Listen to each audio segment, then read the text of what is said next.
Last week, we were able to share with you some good news generated partly because of your help.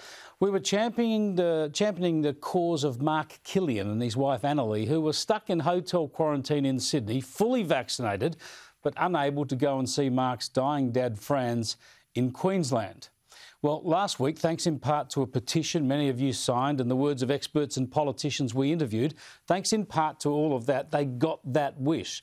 They've spent some precious time together. Sadly, I can tell you today that Franz has passed away.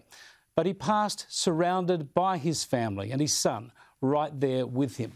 And we've received this message from Mark. Mark says, "My dad passed away last night at 9 p.m, surrounded by family.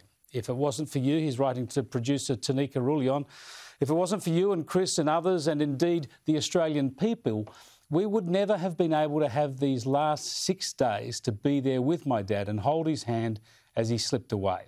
We are eternally grateful." Yes, indeed. If he'd served his full quarantine, Mark and Annalie would have been out 2 days ago. They would have been stuck in a Sydney quarantine. They may never have seen his dad again. So well done to you, and well done to the authorities bowing to the pressure in Queensland and allowing this to happen. Now, one politician who backed all of that was One Nation Leader Pauline Hanson. She joins us live now. Pauline, that is bittersweet news, but so fantastic that they got to have that farewell.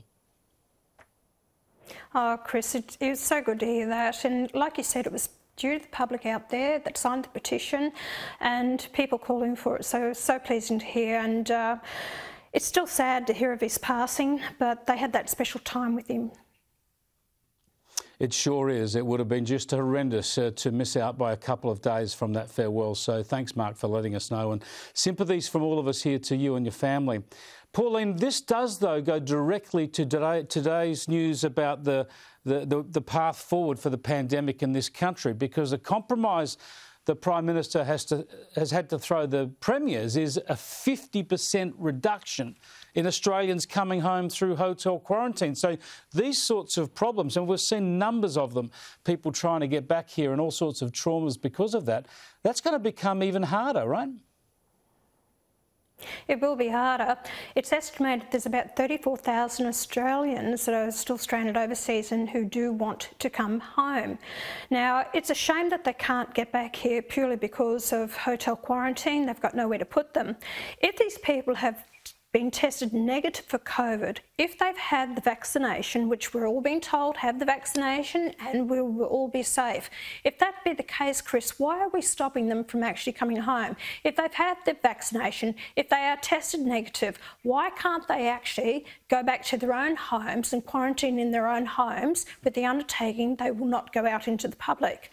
Bring the Australians home. I just cannot see this still going on. It's rubbish. I'm hearing that the rest of the world, New York, is open up. You know, it's all getting back to business. But here we are, still in lockdown for just a few cases throughout the country. I think it's ridiculous the way this has been handled. Yeah, well, I think the good news is in this plan that Prime Minister Scott Morrison has outlined, that's the sort of arrangements he's aiming to and saying we step there as we meet thresholds. But as Jennifer Westacott and other business leaders have said, there's no reason that sort of arrangement for the fully vaccinated couldn't be implemented now. You test negative while you're overseas, prove that you've been properly vaccinated, you come back in here. If you test negative again, you could be up and out of hotel quarantine surely within a day or two. That's exactly right. OK, Chris, OK, these people and thousands are lining up because of the COVID test and lockdown are going to have their test done. Now, I don't know, maybe you can tell me, do they get their test immediately whether they're positive or whether they're negative to the test? Do you know? Now, when you arrive, when you line up to have the test. Yeah, no. In the queues that people go to, the testing stations now. So when they have the test, are they immediately told do they have COVID or they don't have COVID? Do they know immediately when someone is tested? No. You'll know hopefully within 8 hours, sometimes, usually within 24 hours, but you're told you should go home and isolate to not be in contact with others while you're waiting for your result. I'm sure there's still a lot of people out there that possibly have COVID, wouldn't even know they've got COVID because they don't show the symptoms, who are still in our society because not everyone gets tested for COVID. I just think that there's been too much of a scare campaign with regards to this. Isn't it amazing? We have not had one death from COVID this year, yet we've had deaths from COVID last year, to the number they're saying, over 900. And a lot of these people were in the nursing homes, people who were of ill health anyway. It possibly wasn't the COVID that killed them, but they died with COVID. I just feel that we have not been told the truth all along with regards to COVID.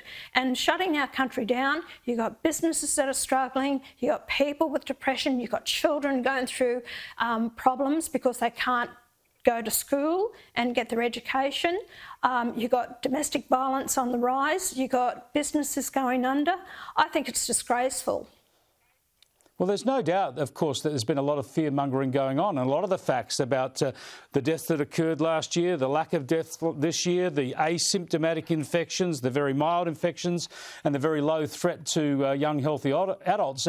The health authorities, the politicians don't want to talk about that. They shun that. They prefer to maintain some sort of level of panic and hysteria. I experienced that this week, where the Chief Health Officer in South Australia was scoffed at the idea that coronavirus infections were mild for people who are outside the vulnerable groups. Yet we all know that is true. Chris, do you honestly believe the politicians and these health seniors, people that are out there, the health workers, are actually going to tell you the truth now after what they've put the Australian people through for the last year and a half? No, they won't. So they have to stick to the same line, that it's in your best interest, that you're locked away, that we have to suffer this and we're all in this together. Well, while they destroy people's lives. The government will not tell you the truth, what is going on, and I believe that we should know the truth. Well, we should not have lockdowns that are unnecessary, that's for sure, and all the data shows that the lockdowns this country has experienced this year have been needless, and people in your home state are in lockdown for another 24 hours around Brisbane now. Thanks for joining us, Pauline. I appreciate it.